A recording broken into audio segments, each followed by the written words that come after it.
Hello, passionate Celtic fans. Welcome back to Celtic Central News, your place for all things Celtic.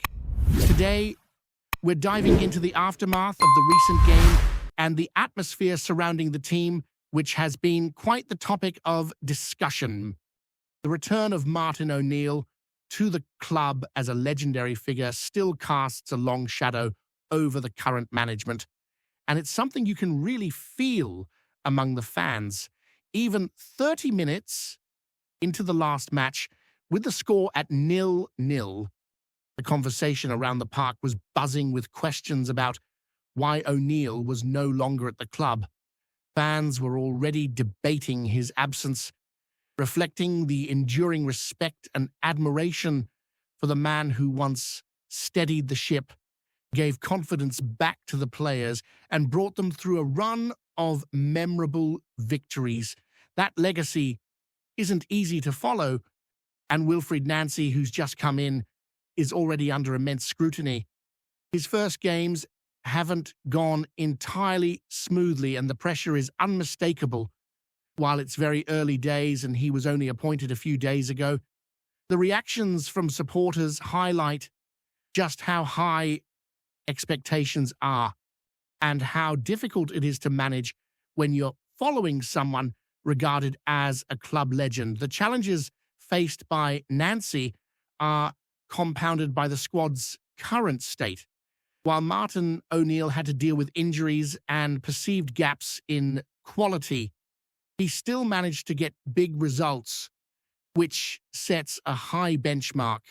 Nancy's task is further complicated by the fact that he hasn't had a proper pre-season to instill his philosophy or get the players fully accustomed to his style of play. In the most recent game against Hearts, we saw glimpses of energy and structure, but ultimately the team struggled to impose themselves consistently. The opening 30 minutes showed Celtic pressing well, regaining possession, and trying to control the game. But the lack of quality and composure in certain key areas of the pitch was evident. Players like Ari Engels and Real Hitati, who have shown promise in training and previous games, seemed to revert to performances that were frustratingly below their capabilities.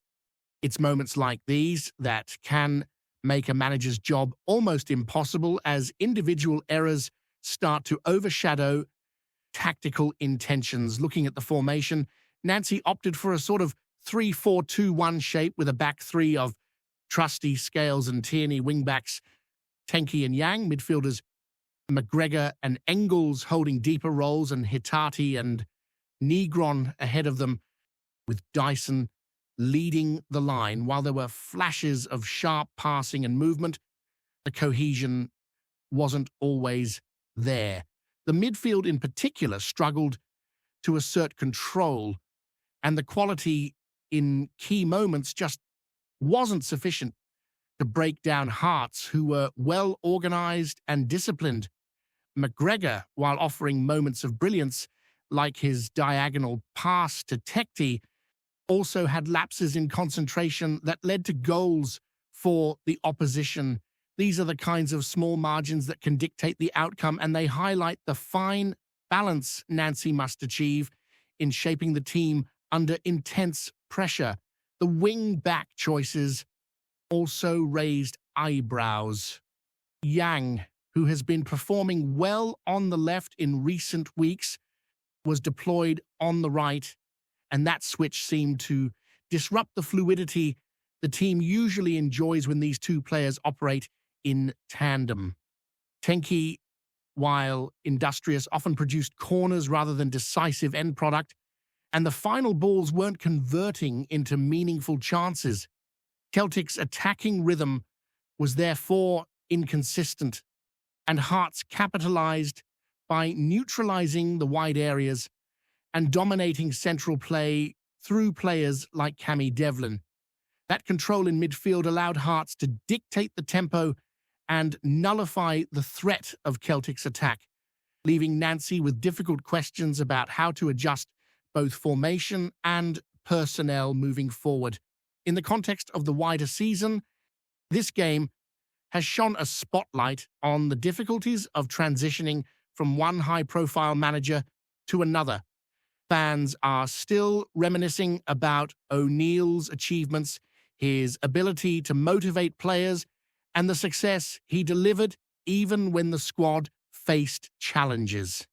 Nancy's early tenure, however, must now be judged on its own merits despite the shadow of the past. It's a balancing act between understanding the legacy left behind and making immediate progress, particularly with high-stakes fixtures looming, such as the cup tie against Roma. The lack of preparation time combined with squad limitations makes these upcoming matches crucial for establishing confidence, demonstrating tactical clarity, and winning over the supporters who are eager to see results and signs of cohesion on the pitch. One of the recurring themes from the Hearts game was the inability to consistently convert possession into real opportunities. Players were reaching promising positions but failing to deliver end product that could unsettle a disciplined defense. The team's attacking intent was there, but the precision and creativity necessary to break down opponents was inconsistent. This places further pressure on Nancy, who must quickly find a way to instill sharper decision-making, better movement off the ball, and more effective interplay among the squad. With international-level players in the squad, expectations are high that they will perform and elevate the team. Yet, the Hearts match highlighted that there's still a gap between potential and execution. Another key factor to consider is the psychological aspect. The crowd's reaction to O'Neill's departure and the early questioning of Nancy's decisions demonstrate the intensity of scrutiny surrounding the club. Supporters have seen what success looks like, and when early results don't immediately align with those expectations, frustration quickly surfaces. Nancy must manage not only tactics and squad performance, but also navigate the pressure cooker environment of Celtic Park, where every choice is dissected and debated. His ability to maintain player confidence while addressing weaknesses is as important as his tactical planning. As we look forward, it's clear that the upcoming fixtures will test Nancy's leadership and adaptability. The cup match against Roma will be a significant indicator of how quickly the team can respond to his methods and whether the squad can execute his strategies under pressure. The ability to find solutions, make tactical adjustments, and extract the best from every player will be crucial. It's a challenging scenario for any manager, especially one stepping into a role with limited preparation and high expectations, but it also offers a chance to demonstrate resilience and tactical acumen in the face of adversity. Moving on from the Hearts game, the focus now shifts squarely to the cup tie against Roma. And it's fair to say, the pressure couldn't be any higher for Wilfried Nancy. The game is looming, and the squad has to find a way to translate training ground ideas into real performance on the pitch. What's striking is that this isn't just about tactics. It's about psychology, stamina, and reading the opposition in real time. Roma are a completely different level compared to Hearts, and the Celtic players will need to lift every aspect of their game if they're to compete. The fans are acutely aware of the differences. They know that any lapse in concentration or misjudged pass could be costly, and that puts an added layer of expectation on Nancy to get everything right from the start. Every decision on the team sheet, every positional tweak, and every substitution is under scrutiny, and one misstep could set the narrative for weeks to come.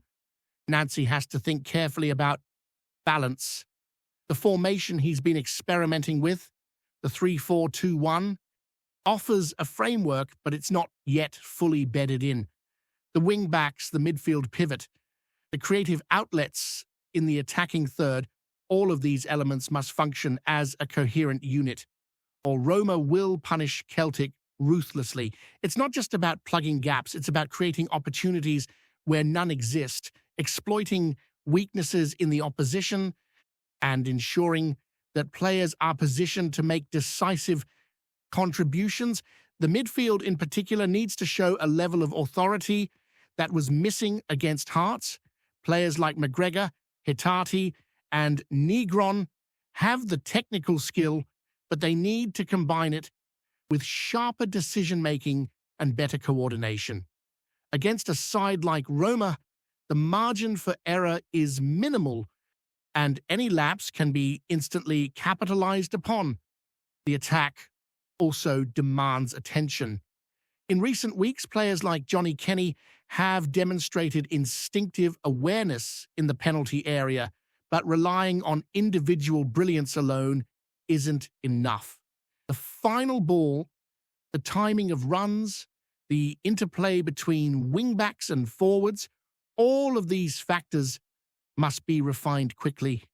The game against Hearts highlighted how Celtic's attacking rhythm can be disrupted if players aren't in sync, and Roma are unlikely to give them the space to experiment. Every cross, every through ball, and every movement off the ball has to be deliberate and effective. Nancy has the challenge of molding a team that can execute under immense pressure while still retaining the creativity to break down a disciplined defensive unit.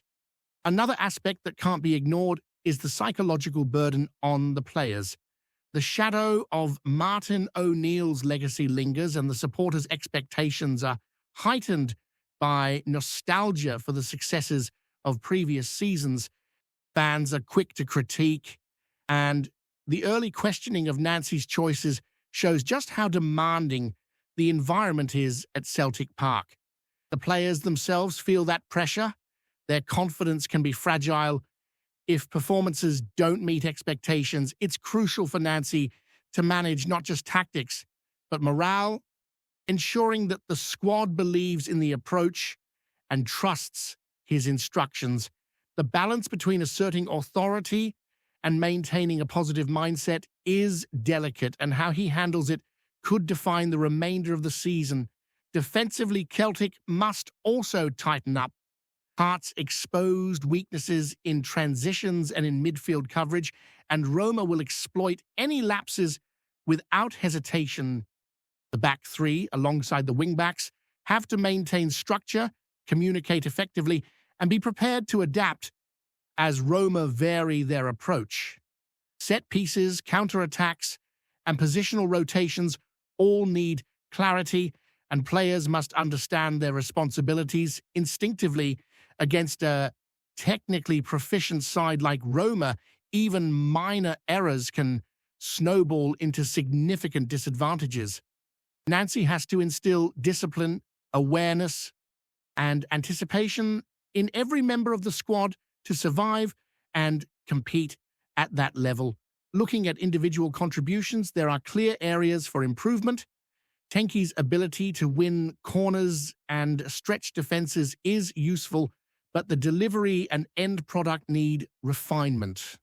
Young and Tekti must rediscover the chemistry that has served them well in the past, and Dyson and Kenny must be positioned to exploit any defensive lapses effectively. And that's the challenge, is not just to patch together a functional team, but to create a unit capable of executing complex game plans under the stress of a high-stakes cup tie. Training sessions over the next few days are absolutely critical. Every drill, every tactical walkthrough, and every simulated match scenario must be maximized to prepare for what promises to be one of the toughest tests of the season.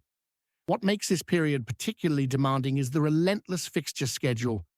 December is packed with high-intensity games, and squad rotation becomes a balancing act. Nancy has to manage fitness, recoveries, and rotations without disrupting cohesion. Every selection decision carries consequences. Getting it wrong could not only impact results, but also erode confidence and momentum. The players must be mentally and physically prepared, and the management team must support them with clear communication and strategic clarity. The ability to anticipate challenges and preempt problems will be key in navigating this congested period successfully. Another factor to consider is the opposition's strategy.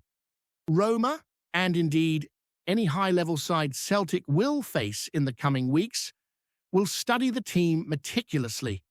They will look for weaknesses in transition, inconsistencies in pressing, and areas where Celtic's formation can be exploited.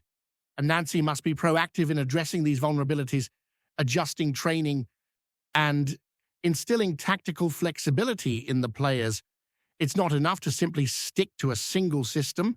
There needs to be adaptability and creativity in approach to overcome opposition plans. This requires both individual intelligence and collective understanding on the pitch, and the pressure to achieve this with minimal preparation time cannot be understated. The role of the supporters also adds to the narrative. Celtic fans are passionate, vocal, and deeply invested in every outcome. The energy at Celtic Park can lift players and create momentum, but it can also intensify scrutiny when performances falter. Nancy must navigate this dual-edged environment, encouraging players to draw confidence from the crowd while remaining focused on executing the tactical plan. Communication between management and players, as well as clear instructions on maintaining composure under pressure, will be crucial. The ability to harness the atmosphere constructively could be the difference between a positive result and a disappointing one. Before we proceed, subscribe to our channel and enable notifications to receive all exclusive news about Celtic FC. Don't miss any details about your favorite team. It's extremely important for Celtic FC fans. Whispers drifting through Glasgow's East End have taken a sharp turn this week as the city's footballing circles hum with talk that Scott McTOMINAY, having slipped quietly out the back door at Napoli, has begun to put his stamp on Celtic's midfield. It's the kind of rumour that starts in a pub corner, spreads across supporters' buses, and ends up filling half the conversations in town. Yet there's something about this one that feels heavier than mere idle blether. Sources close to Lennoxtown murmur that the tall Scot has been spotted settling into training with a confidence that belies the hush surrounding his move. Folk claim he's already directing traffic in the centre of the pitch, barking out instructions, spraying passes about with a calmness that Celtic have been craving. Some even say the players are treating him like he's been there for years. Such talk is always taken with a pinch of salt, but the rumour refuses to die down, and every passing hour seems to stitch a new thread into its tapestry. What's fueling the chatter is the notion that McTOMINAY, long admired for his physicality and understated leadership, is relishing a chance to be the engine of a side rather than a cog in a continental rotation. Supporters have been wondering aloud whether this is the beginning of a new midfield identity, one built on gritty control and a dash of swagger. There's no shortage of speculation about how he might slot alongside the established names, nor about the tactical ripple effect his presence could bring. Across fan forums and late-night radio calls, folk insist he's already making his influence felt behind closed doors, nudging the tempo higher, pushing the standards sharper. Whether these claims stem from insider sightings or pure wishful thinking is anyone's guess, but in a city where football rumours grow legs faster than a winger on the break, the McTOMINAY murmur is now sprinting ahead of the rest. Hello, fan. Don't forget to like and subscribe to the channel, as it means a lot to Celtic FC. Also, share your opinion about the news in the comments below. See you in the next video.